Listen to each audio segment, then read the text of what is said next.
Много хубави подаръци ще има. Компютри за някои лаптопи, таблети,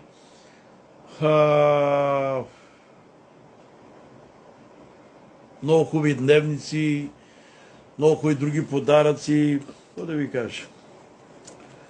Тефтери, химикалки, може някой паркер, а? Защо не? Я вижте какви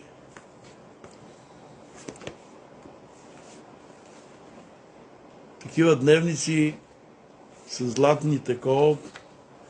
Дай Боже да напишеме в тия дневници най-хубавите неща да напишеме, приятели.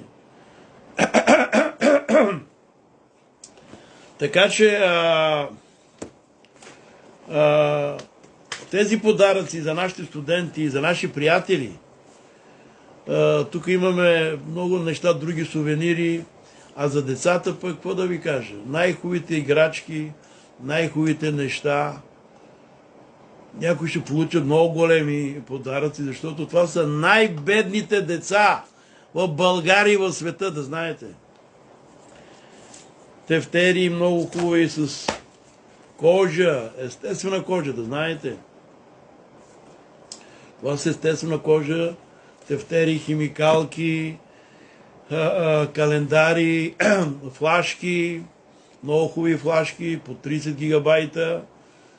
Така че това са за нашите студенти и за наши приятели. Ще има Библия, ще има също. Имаме и ромска Библия, да знаете, но те не са в големо количество. Ромската Библия. Дай Боже, Бог да направи така, че да направим хиляди Библии на нашия ромски език. Да ги такова сега ще ви покажа тук. Тя е малко тази Библия, която е написал Сен Христо. Те говорят малко на не наш ромски език. Те говорят някакъв такъв пречупен език ромския.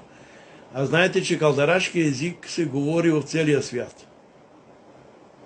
Калдарашки език. Така че Бог ще благослови да направим превода. То мисля, че е направен от някой. Но на Сулио Метко превода, която аз съм чел, имах такава Библия, ромската. Трябва да видим, защото тази Библия трябва да стигне до всеки един в Европа. Ние ще напишеме на латиница и да я чете, всеки един ром да я чете на ромски език. Защото, приятели, това, което предстои да правиме сега, ние ще